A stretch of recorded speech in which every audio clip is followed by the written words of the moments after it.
Vice ganda. Papayote ka naman eh. Saring lang sis. Di ba, bot? Kailangan ko.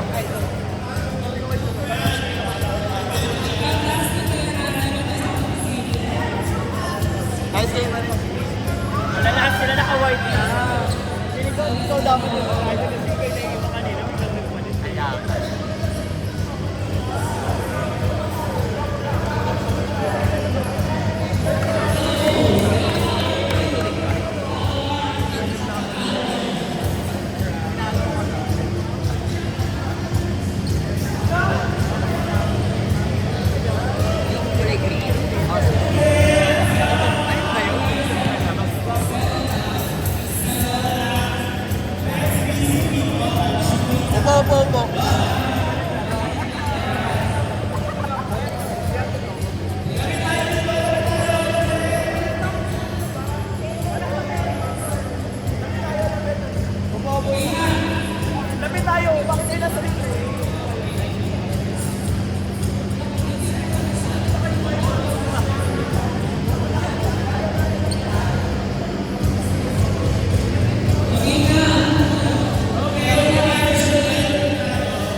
Okay, so nandiyan sila para i-welcome ang sisterhood. Pero bago natin ipasok ang Lona, let's welcome back. Diba? Okay, let us welcome back our reigning Face of XCC from 2025. South Vietnam.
Picture that, please. Picture that, please.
Thank you, Sonia.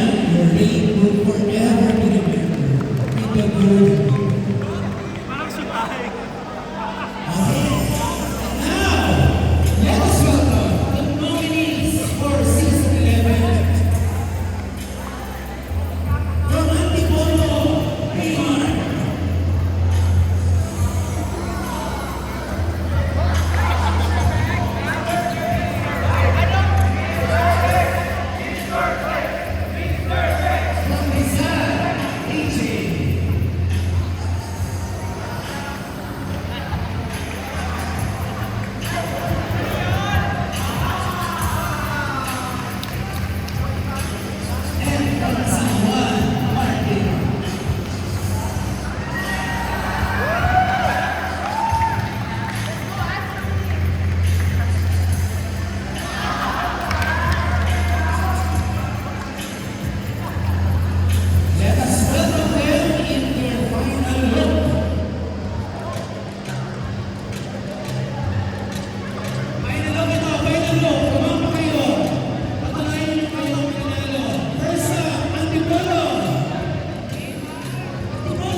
will take first look as the face of next week's season 11.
Next, sa photo ops, yung winner ng face kasama yung Mr. Bex. Mr. Bex, calling on stage.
Yeah.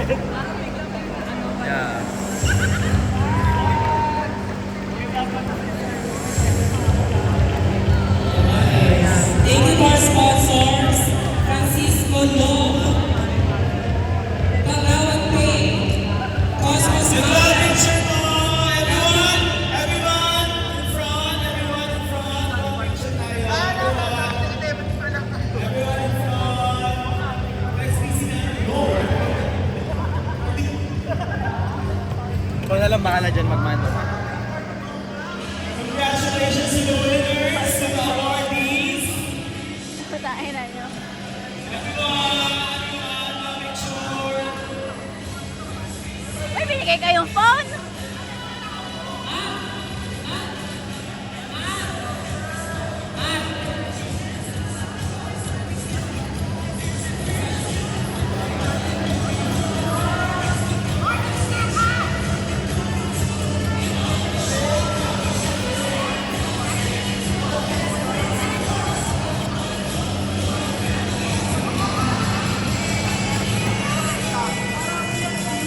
Okay. Nine! 1, 2, 3. Isa pa. Oh, Rocky! Johnson! Okay na.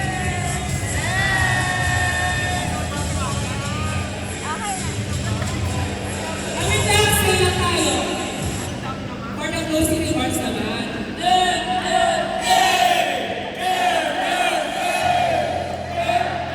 Sabay, sabay!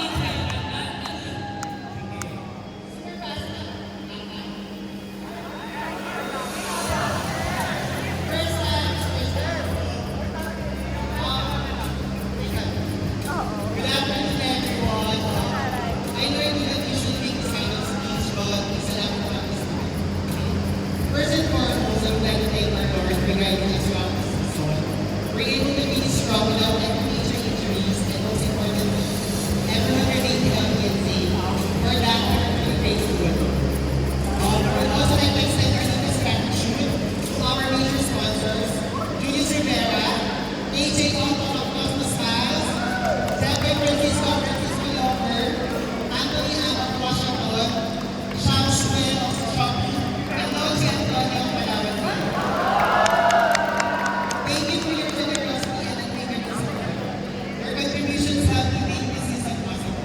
For our minor sponsors, Jacob Estrada of Robinsons, Christian Pacho of Bench, and Anthony Ang of PNG, thank you as well for writing tokens and giveaways for our players. Every gesture or giver's all is greatly appreciated. And also, I would also like to thank our OACs, Hans, Earl, Lodge, Hodge, Prince, and Nightingale. Thank you for all the hard work you do behind the scenes. Organizing this season become much easier because of your dedication, teamwork, and willingness to help every detail. We really did it, guys, and I could not have done it without all of you. To our PEXC alumni, our basic mates, the parents and players, and their families and friends, thank you for your unending support, whether you watch from the sidelines, cheered from afar, or simply encourage your players. Your presence and support meant so much for us. To all our current players now, thank you for your commitment and dedication throughout the past 2 months. I know that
one of the